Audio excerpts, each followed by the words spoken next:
हा कार्यक्रम जॉयसमय सेवाकरांच्या मित्रांनी आणि भागीदारांनी शक्य केला आहे. तुम्ही म्हणाल मी प्रयत्न केला पण मी करू शकत नाही. नाही. आता हे ऐका, तुम्हाला माफ करण्याबाबत काही गोंधळ असू शकतो, पण माफी म्हणजे भावना नाही. मी आहे जॉयस मायर आणि मला पूर्णतः खात्री आहे की देव तुमच्या वेदना दूर करील. काही दिवसांपूर्वी एके दिवशी सकाळी उठले आणि माझ्या लक्षात आलं की माझी मनस्थिती फारशी चांगली नाहीये आणि मी काळजी घेतली नाही तर दिवसच वाया जाईल अख्खा माझा.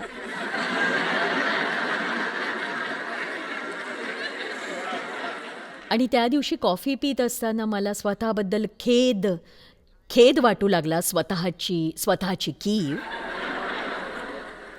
काम काम काम काम, मी फक्त कामच करत असते. मला म्हणायचंय की देव माझ्या मनाशी इतकं स्पष्टपणे बोलला की जॉयस, हेच तुझं जीवन आहे आणि तू घडवलंयस. आणि मी ताबडतोब एक संदेश रचला, कारण देव नेमकं काय सांगतोय ते मला कळत होतं की तुझी इच्छा असेल तर तुझा दिवस वाईट जाईल, पण ते तुला परवडणारं नाही. कळतंय ना? आणि मला माहिती आहे की मी काय करायला हवं. ज्या क्षणी तुम्हाला स्वतःबद्दल खेद वाटतो त्या क्षणी तुम्हाला आठवत असलेल्या प्रत्येक आशीर्वादासाठी देवाचे आभार मानायला सुरुवात करायची आहे.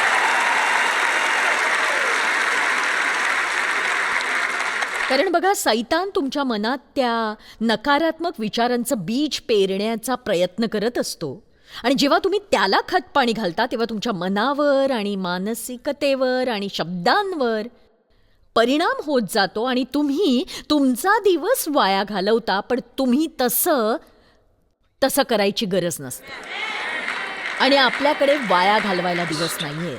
म्हणून या आठवड्याच्या शेवटी तुमचं जीवन घडवणं तुमच्या हातात आहे या विषयावर मी 3 सत्र घेणार आहे आणि बऱ्याच चांगल्या गोष्टी आपण त्यात पाहणार आहोत. आणि मी डेव्हबद्दल एक नवीन गोष्ट सांगणार आहे. तुम्हाला वाटेल मी ती गोष्ट रंगवून सांगितली आहे का, पण तसं नाही आहे. 100% सत्य आहे. सर्वप्रथम बायबल स्पष्टतः सांगतं की आपण एक उत्तम जीवन जगावं अशी प्रभूची इच्छा आहे. आपल्यातील प्रत्येकाने उत्तम जीवन जगावं. मी वाचते योहान 10:10, चोर येतो तो केवळ चोरी, घात व नाश करावयास, पण येशू म्हणाला, मी आलो ती जीवनप्राप्ती व्हावी व ती विपुलपणे व्हावी म्हणून. हे नेहमीचं भाषांतर आहे. आता विस्तारित बायबल बघूया. चोर येतो तो फक्त चोरी, हत्या आणि उद्ध्वस्त करायला, पण मी आलो आहे ते त्यांना सार्वकालिक जीवन देण्यासाठी आणि ओसंडून वाहणारं विपुल जीवन देण्यासाठी. तर आता मी स्पष्टच विचारते, मला सांगा तुम्ही की तुम्ही जीवनाचा आनंद लुटताय का?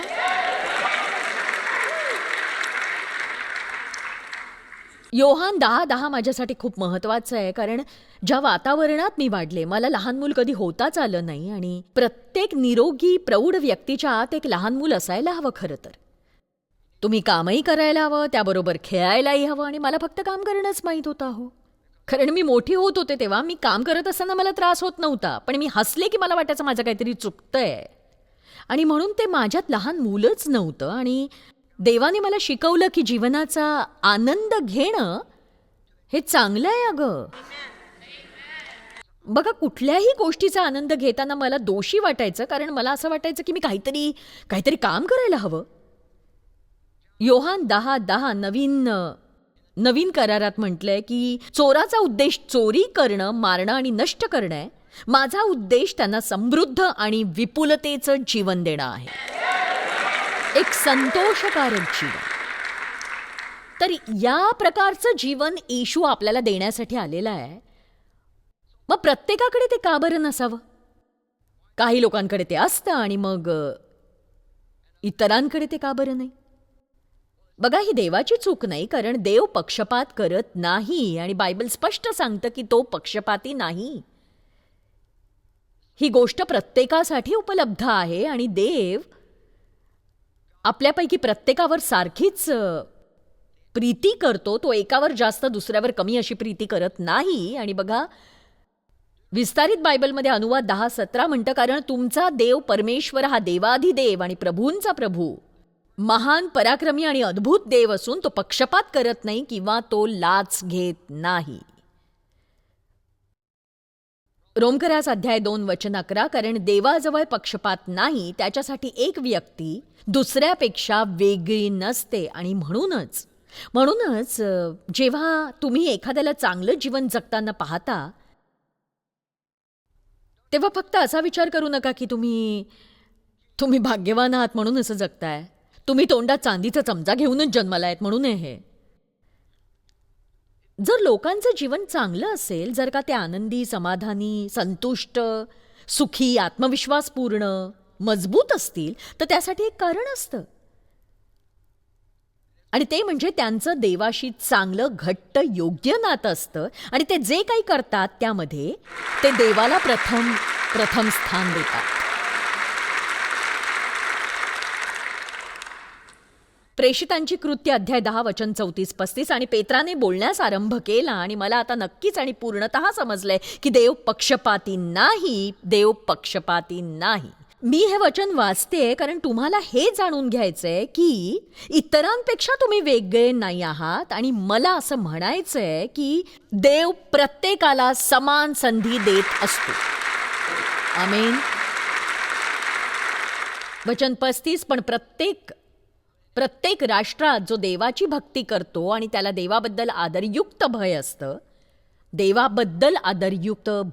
देवाचे आदरयुक्त भय याबद्दलचे फारसे संदेश आपण ऐकत नाही. एका ॲपवर मी एका तरुणाला पाहिलं, काय म्हणतात ते मला नाही आठवत त्या ॲपचं नाव. आणि तो 20 वर्षांचा तरुण होता आणि तो म्हणाला, माझी पिढी इतकी बिघडलेली आणि इतक्या वेडगळ गोष्टीत का गुंतली आहे सांगू का तुम्हाला? कारण त्यांच्या मनात देवाबद्दल आदरयुक्त भीती नाही. बघा, देव हा तुमचा मित्र आहे, तो दयाळू आहे, तो प्रेमळ आहे, तो क्षमा करणारा आहे, हे जाणून घेणं नेहमीच चांगलं आहे. पण देवाची दुसरी बाजू देखील आहे की आपल्याला देवाबद्दल आदरयुक्त भीती असणं गरजेचं आहे. कारण देव जे म्हणतो तसंच आहे, आणि तो जे म्हणतोय ना तसंच तो वागतो, तसंच तो करतो. आणि आपण ठरवायचंय की आपल्याला आशीर्वादाखाली जगायचंय की शापाखाली. आणि बघा, आपल्या प्रत्येकाकडे एक इच्छा स्वातंत्र्य आहे. आणि त्याचा अर्थ असा आहे की आपल्या जीवनातील गोष्टींची जबाबदारी आपण स्वीकारायला हवी. आणि बघा, तुमच्या बाबतीत घडणाऱ्या प्रत्येक गोष्टीसाठी तुम्ही जबाबदार नसाल, पण तुम्ही त्याला प्रतिसाद कसा देता यासाठी मात्र तुम्हीच आहात.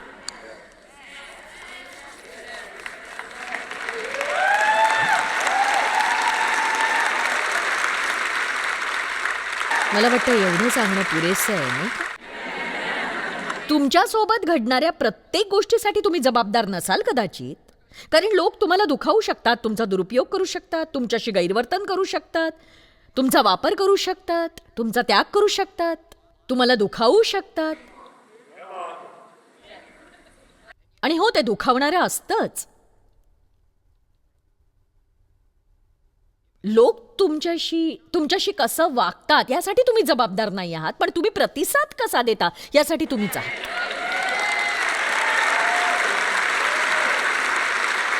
बघा, माझ्या वडिलांनी माझं लैंगिक शोषण केलं. म्हणजे मला एवढंच आठवतंय, मला खरंच माहीत नाही मी किती वर्षांची होते, आणि मी फार समजूतदार नव्हते. माझा जन्म दुसऱ्या महायुद्धादरम्यान 1943 मध्ये झाला. तेव्हा ते सैन्यात होते आणि मी 3 वर्षांची होईपर्यंत ते पाहिलं. मला नाही आठवत मी 4 किंवा 5 किंवा 6 वर्षांची होते जेव्हा त्यांनी माझा लैंगिक छळ करायला सुरुवात केली. आणि मग ते जवळजवळ माझ्या वयाच्या 18व्या वर्षापर्यंत चालू राहिलं, मी घर सोडेपर्यंत. आणि माझ्या आईला हे सगळं माहीत होतं, तिने त्यांना पकडलंही, मी तिला सांगितलं. पण तिने मला 30 वर्षांनी सांगितलं. ती म्हणाली की तुझे वडील तुझ्याशी जे वागत होते ते थांबवायला हवं होतं, पण मी भीतीने ते करू शकले नाही. तर तो तिचा स्वार्थी आणि स्वकेंद्री असा निर्णय होता. तिला भीती वाटली म्हणून तिने मला त्यातून जाऊ दिलं.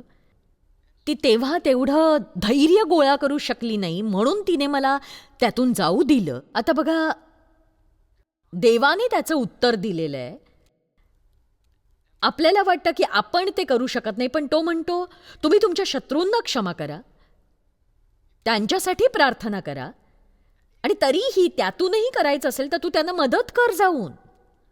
बघा, आपलं मन म्हणतं की नाही, तो वेडेपणा आहे, ते बरोबर नाहीये, ते योग्य नाहीये, आणि म्हणून आपल्याला असं वाटतं की ते करण्यात काही अर्थ नाहीये. आणि बघा, तुम्हाला कदाचित ते आवडणार नाही, पण देव तुम्हाला दाखवत असलेल्या प्रत्येक गोष्टीची तुम्ही सुरुवात केली ना, तर तुमच्या आयुष्यात जे घडेल ना, ते बघून तुम्ही चकित व्हाल. मग ते तुम्हाला आवडो किंवा न आवडो.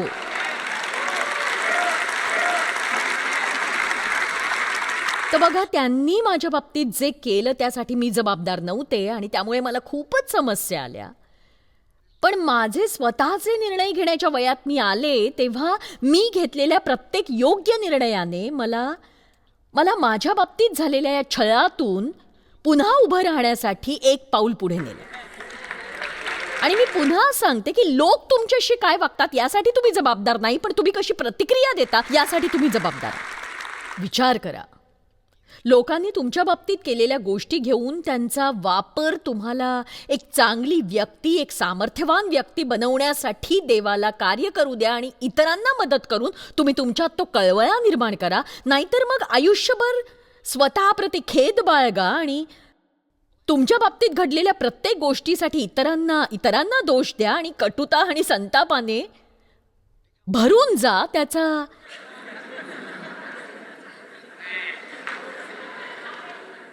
त्याचा काय उपयोग आहे मला सांगा? हे तुमचं किंवा इतरांचंही भलं करणारं नसेल. त्यामुळे कदाचित तुमच्यापैकी काहींनी आज निर्णय घेण्याची गरज आहे. अर्थातच मी फक्त तुमच्याशी बोलत नाहीये, जे लोक टीव्हीवरून बघतात किंवा इतर मार्गांनी, त्यांच्याशीही मी बोलते. आणि आपल्याला हे देवाच्या मार्गाने सुरू करण्याचा एक निर्णय घ्यावा लागेल. आणि तुमचं जीवन हे तुम्हीच घडवत असता. देव आपल्याला एक उत्तम जीवन कसं जगायचं हे सांगतो. त्याची योजना आपल्याला चांगलं जीवन देण्याची आहे, पण आपण त्याच्या योजनेचं पालन करायला हवं, त्याचं अनुसरण करायला हवं. आमीन. पण प्रत्येक राष्ट्रात जो देवाचे आदरयुक्त भय बाळगतो, त्याच्याशी निष्ठेने आणि आज्ञाधारकतेनं वागतो आणि चांगलं जीवन जगतो, त्याला स्वीकारलं जातं आणि त्याचं स्वागत केलं जातं देवाद्वारे. आता बघा, देव देखील आपल्याला पक्षपातीपणा किंवा दुजाभाव दाखवू नये आणि सगळ्यांशी चांगलं वागावं अशीच आज्ञा देतो. केवळ तुम्हाला वाटत असलेले महत्त्वाचे लोक जे तुमच्यासाठी काही करू शकतील त्यांच्यासाठीच नाही, तर अशा लोकांचा शोध घ्या ज्यांना वर येण्याची गरज आहे आणि त्यांना अधिक चांगलं वाटलं पाहिजे. बघा, देवाची अभिवचनं जी कोणी व्यक्ती आहे, आता मला ते वचन आवडतं, जी कोणी व्यक्ती ज्यांना देव जे म्हणतो ते मिळू शकतं, इथली प्रत्येक व्यक्ती ही जी कोणी व्यक्ती आहे. बघा, तुम्हाला समजायला हवं की यातून कोणीही उरलेलं नाही. आणि बघा, मला आशा आहे मी जे सांगते ते समजून घेण्यास तुम्ही पुरेसे परिपक्व आहात, पण तुमचं जीवन जर घाणेरडं असेल तर ती तुमची चूक आहे.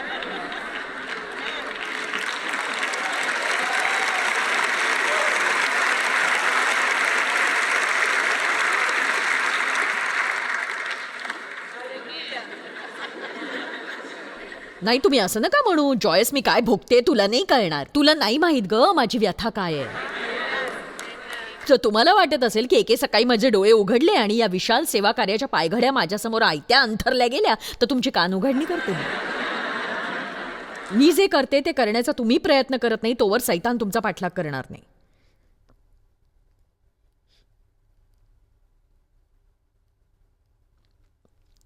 योहान अध्याय 3 वचन 16. देवाने जगावर इतकी प्रीती केली की त्याने अगदी आपला एकुलता एक अद्वितीय पुत्र दिला, म्हणून जो कोणी किंवा जी कोणी मनात म्हणा, जो कोणी त्याच्यावर विश्वास ठेवेल त्याचा नाश होणार नाही, तर त्याला सार्वकालिक जीवन मिळेल.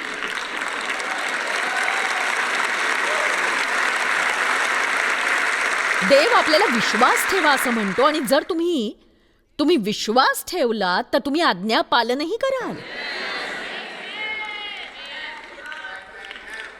पहिले योहान अध्याय 5 वचन 4.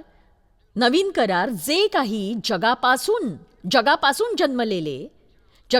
जन्मलेले आहे ते जगावर जय मिळवते, आणि आम्ही हा विजय आमच्या विश्वासाने मिळवतो. देवाच्या प्रत्येक मुलाचा सैतानावर अधिकार आहे. देवाचं प्रत्येक मूल देवाच्या सामर्थ्याने परिपूर्ण आहे. तुम्ही देवाचं वसतिस्थान आहात, तो तुमच्यात वास करतो, आणि तुम्ही मस्तक आहात, शेपूट नाही, उंच आहात, खाली नाही. तुम्ही कशाचाही तळ नाही आहात, तुम्ही प्रत्येक गोष्टीत अव्वल आहात. प्रकटीकरण अध्याय 22 वचन 17 किंग जेम्स. आणि आत्मा व वधू म्हणतात ये, आणि ऐकणाराही म्हणो ये, आणि तान्हेला येवो, आणि जी कोणी व्यक्ती, मनात म्हणा, जी कोणी व्यक्ती त्याला जीवनाचे पाणी फुकट घेऊ द्या. मी वेळ घेऊन हे समजावून सांगणार आहे, कारण मला हवंय की तुम्हाला हे समजायलाच हवं आहे. बघा, इथे फक्त तुम्हीच एक अशा विशेष व्यक्ती नाही आहात की ज्यांना अतिशय दुःख झालंय किंवा वेदना होत आहेत. आज या सभागृहात इतरही कोणी तुमच्यापेक्षा अधिक दुःखात असूच शकेल. मी माझ्या शोषणाची गोष्ट सांगते तेव्हा मला वाटतं की खरंच इतरांच्या तुलनेत माझं दुःख काहीच नाही. मी ज्या इतर लोकांविषयीच्या गोष्टी ऐकल्या, जिंजरने ज्या मुलींविषयी माहिती दिली होती, म्हणजे यापैकी काही मुलींना दिवसातून 20 वेळा 30 वेळा पुरुषांसोबत लैंगिक संबंध ठेवण्यास भाग पाडलं गेलं. दर दिवशी तुम्हाला असं जगायला लागलं तर तुमचे डोळे कोरडे होतात. आणि सैतानाने माझ्या बाबतीत जे केलं त्यातून एक मार्ग मी काढला की मी अशा मुलींना मदत करते आणि त्यांना त्यातून बाहेर काढते.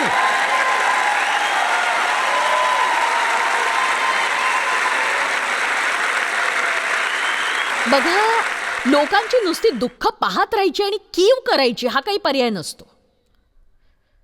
तुम्ही अयोग्य विचारांपासून जितके दूर राहाल ना, तितकं जास्त तुम्हाला लोकांसाठी सातत्याने काहीतरी करावंसं वाटेल आणि तुम्हाला त्यात आनंद वाटेल.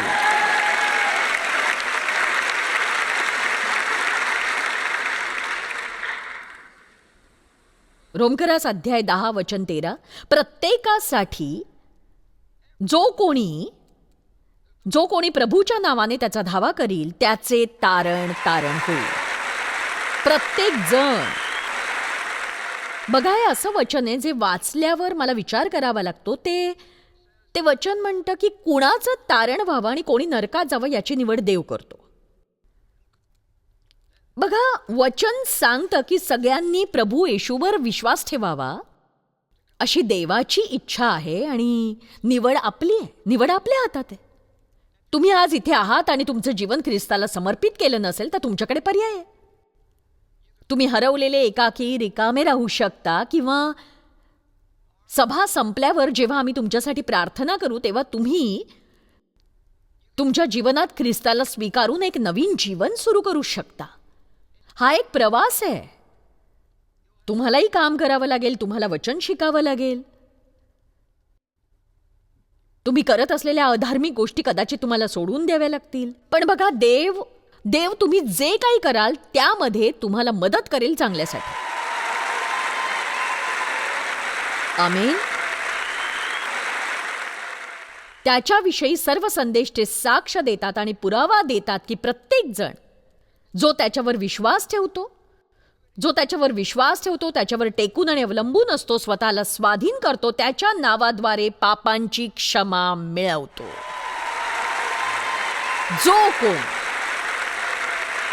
जी कोणी व्यक्ती.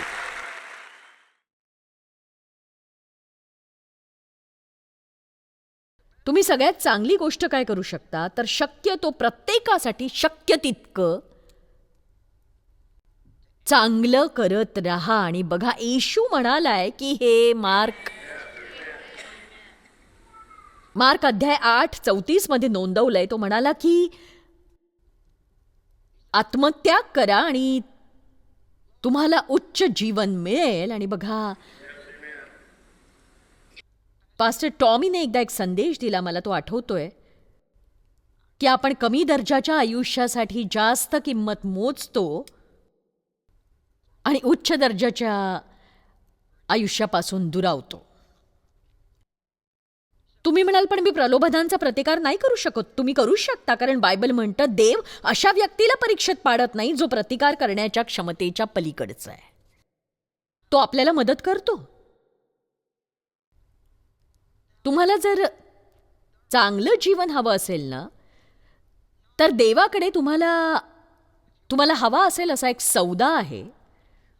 नंबर 1, तुम्ही आत्मदया बाळगून तुमच्या भूतकाळातील वेदनांसाठी प्रत्येकाकडून परतफेडीची अपेक्षा करू नका. जेव्हा तुम्ही दुःखात असता तेव्हा तुम्हाला काय वाटतं, की म्हणजे ते समजून घ्यायला हवं, की तुम्हाला वाटतं की कोणीतरी माझं काहीतरी देणं लागतंय, माझ्या बाबतीत जे घडलंय त्याची परतफेड व्हायलाच हवी.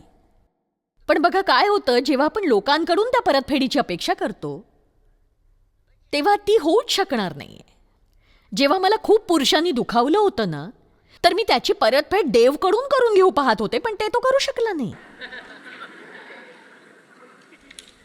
मी त्याच्याप्रती योग्य तो आदर राखला नाही, कारण मी त्याच्या अधीन होऊ इच्छित नव्हते. मला कुणीच सांगणारं नव्हतं की माझं चुकतंय. जेव्हा मला कळलं की पत्नीने पतीच्या अधीन असावं, तेव्हा मला वाटलं की नाही, मी नाही करणार. कारण मला कुणाशी जुळवून घ्यायची इच्छा नव्हती, कारण माझं अख्खं आयुष्य कुणाशी तरी जुळवून घेण्यातच खर्च झालं होतं. चला, तुम्हाला कळतंय मला काय म्हणायचं.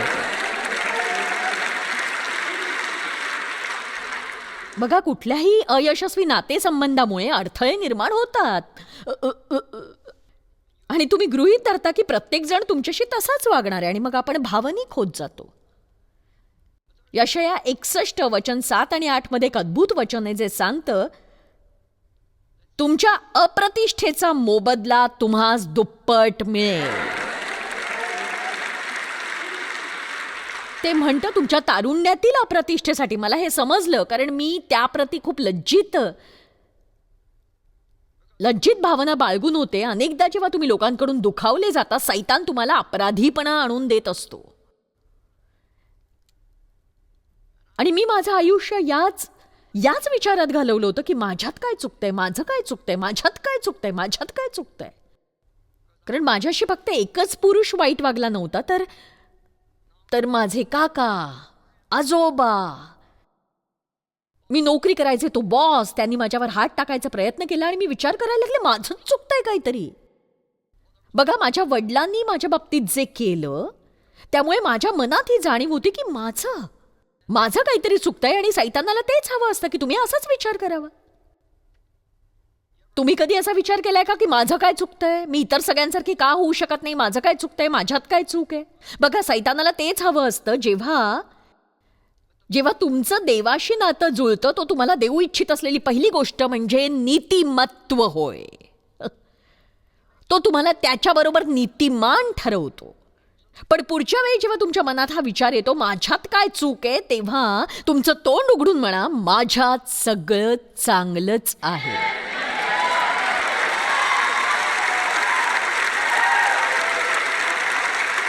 माझ्या बाबतीत झालेल्या सगळ्या गोष्टींची काळजी येशूने घेतली, आणि देवाने मला त्याच्यासाठी उभं राहण्याचा अधिकार दिलाय.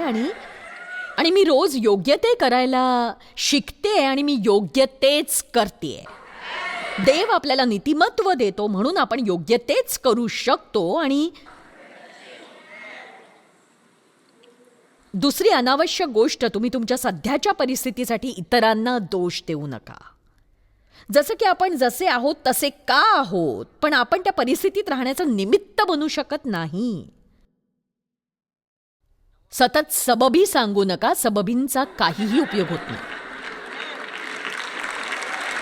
बघा, माझ्या बाबतीत गैरवर्तन झालं, आणि त्यामुळे मी इतकी दुखावले गेले की माझी वृत्ती वाईट झाली, माझा स्वभाव बंडखोर झाला. मला सतत वाटायचं की जग माझं देणं लागतंय. आणि जेव्हा देव माझ्यासाठी काही करू पाहत होता, मी त्याला म्हणायचं की तुला माहितीये मला कसं वागवण्यात आलंय. कुत्र्यालाही कुणी असं वागवत नाही आणि मी जशी आहे तशी आहे. मग देव, बघा, देव तुमच्या मनाशी बोलतो. तुम्ही संभाषण करता तसं नाही, पण तुम्हाला ते समजतं. आणि मला कळत होतं, देव मला सांगत होता की हो, तू जशी आहेस तशी आहेस, पण त्याचा निमित्त म्हणून वापर करू नकोस जॉयस. आणि बघा, आज हाच संदेश आहे. तुमच्या बाबतीत काय घडलंय हे महत्वाचं नाही. ते कितीही वाईट घडलं असलं तरी तुम्ही तसंच राहायची गरज नाहीये. देवाची अभिवचनं या सभागृहातल्या प्रत्येक व्यक्तीसाठी आहेत जे देवाच्या इच्छेप्रमाणे वागायला तयार आहे.